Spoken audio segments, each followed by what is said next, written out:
नमस्कार मंडळी. मराठी भूतांच्या गोष्टी या युट्यूब चॅनलवर आपलं स्वागत. आजच्या आपल्या कथेचा विषय आहे शेंदिरीची जाखील.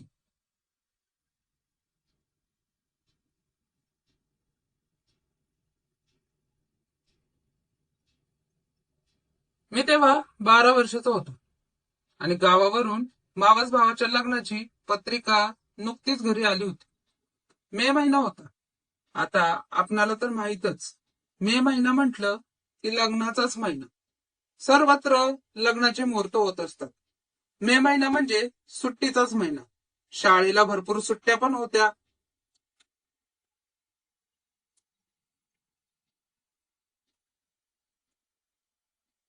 त्यात गावाला जाणं म्हणजे आनंदाची पर्वणीच माझ्यासाठी. एकदाचे आम्ही गावाला येऊन पोहोचलो. लग्न असल्यामुळे सगळी भावंड अगोदरच गावाला आली होती आणि तेव्हा मी सगळ्यात लहान असल्यामुळे माझे लाड होत असत.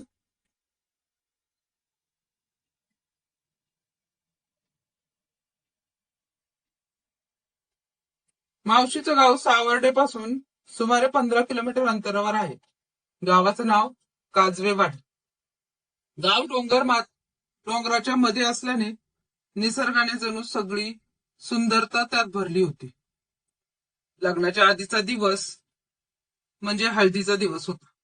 घरात लग्न असल्यामुळे सगळे वेगवेगळ्या कामात व्यस्त होते. सगळ्या भावंडांनी कामं वाटून घेतली होती. मी आणि माझी ताई सुरेखा आमच्या दोघांवर पाणी भरण्याचे काम सोपवण्यात आले. पाणी भरण्यासाठी विहिरीवर जावं लागत असे.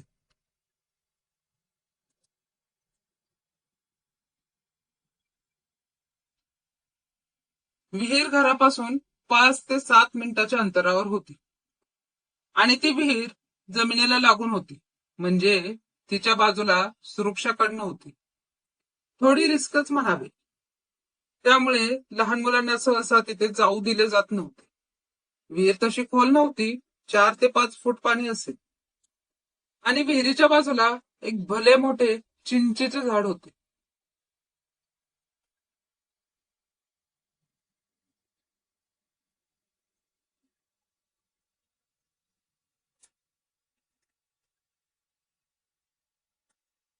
सूर्यकाताई आणि मी दोघं निघालो आपलं पाणी भरण्यासाठी. दुपारचे 12:30 ते 1 वाजले असते. दोघं बोलता बोलता काही वेळात पोचलो विहिरीवर. जवळ तेव्हा तिथे आमच्या दोघांशिवाय कोणीच नव्हते. आमच्या गप्पा चालू होत्या. सुरेखाताई विहिरीतून पाणी काढून हंडा भरत होती आणि मी त्या विहिरीत वाकून बघत होतो.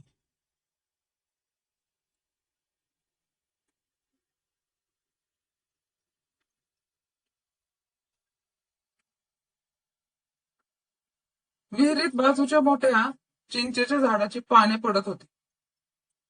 सगळं वातावरण एकदम शांत होतं.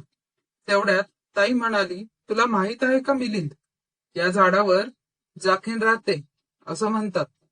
ते ऐकून मी ताईला चिडवत म्हणालो, राहते ना, मग बोलव, मी नाही घाबरत कोणा.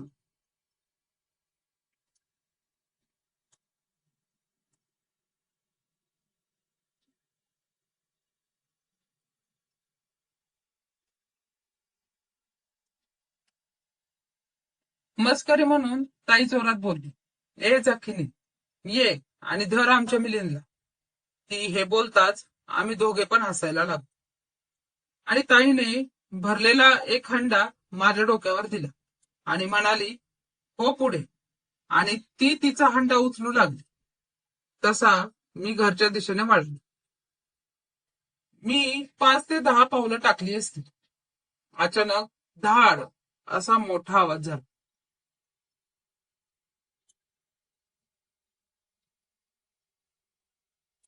अचानक अंगातून एक शिरशिरी उठली. मी मागे वळून पाहिले तर ताई कुठेच दिसत नव्हती. मी घाबरलो. पाय थरथरू लागले. पण मावशीचा विचार करून हिंमत केली आणि विहिरीजवळ गेले आणि खाली डोकावून पाहिले आणि जे पाहिले ते कधीच विसरू शकत नाही.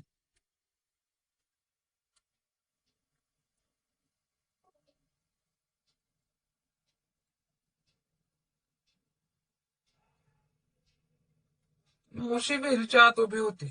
पूर्ण ओले केस, डोळे लाल लाल झाले होते आणि एक विचित्र हास्य तिच्या तोंडावर होते आणि सारखी मान वाकडी तिकडी करत होती. तेव्हा आणि अचानक तिने मला आवाज दिला की ये, खाली ये, मी तुला घ्यायला आली आहे. हे ऐकून माझ्या अंगाची थरकच उडाली.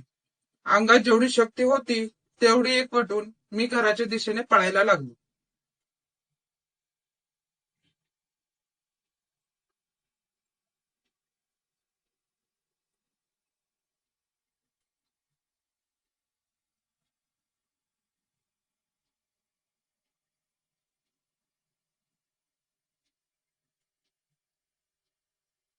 धापा टाकत अंगणात येऊन पडलो.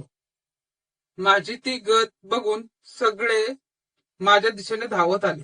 मला उचलले आणि पाणी पाजले. मी थोडा गोंधळून गेलो होतो. म्हणालो, माऊ, मावशी विहिरीत बावडीत पडली आहे. हे ऐकून मामा आणि दोन चार मोठी मंडळी विहिरीच्या दिशेने धावली. बघताच गावात सर्वत्र खळबळच उडाली होती. अर्ध्या तासाने ते सगळे लोक मावशीला पकडून घेऊन आले.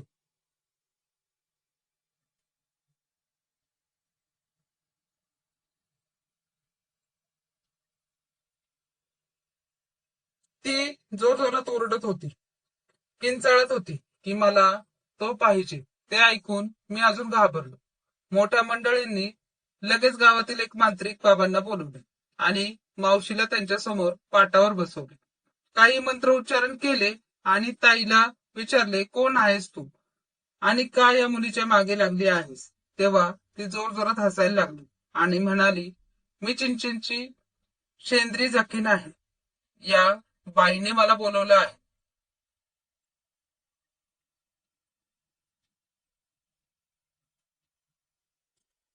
की त्या मुलाला घेऊन जाण्यासाठी ये. आता मी या दोघांना पण सोबत घेऊन जाणार. तेव्हा सगळेच घाबरले. पण मांत्रिकाने काही अजून मंत्र म्हटले आणि तिला विचारलं, या मुलांकडून चूक झाली, त्यांना क्षमा कर आणि त्या बदल्यात तुला हवं ते सर्व देतो. तेव्हा ती म्हणाली, नाही, मला अजून काहीच नको. मला हे दोघे हवे आहेत. माझी मस्करी करतात, यांना मी घेऊन जाणार.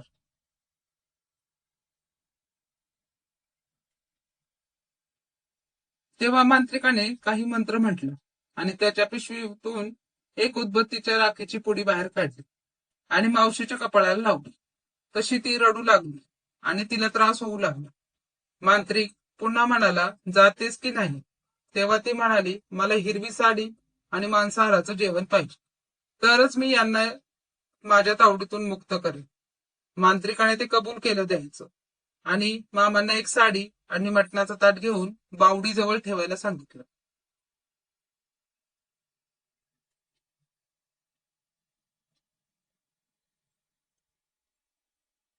ते सर्व होईपर्यंत मांत्रिकाचे मंत्र बोलणं आणि मावशीचे माझ्याकडे रागाने बघणं चालूच होत.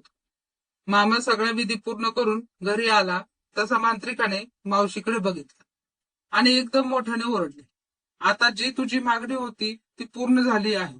आणि परत तो अंगारा घेऊन काही मंत्र बोलून तिच्या आणि माझ्या कपाळाला लावला. तशी ताई शांत झाली आणि पडली.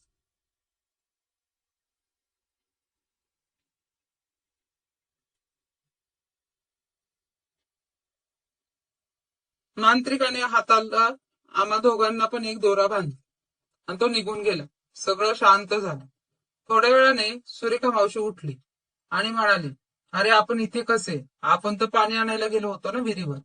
तेव्हा मामा बोलले, हो, पण तुला चक्कर आली म्हणून तुला घरी आणून झोपवले. पाणी भरून झालं, आता इकडे तिकडे जायचं नाही.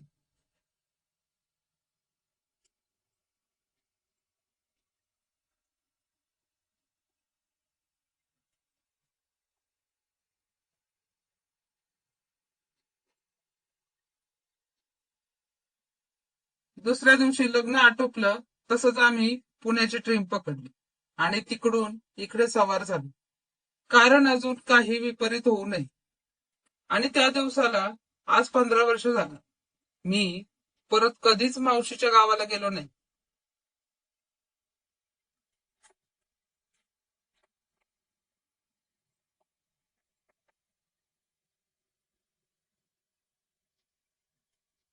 धन्यवाद.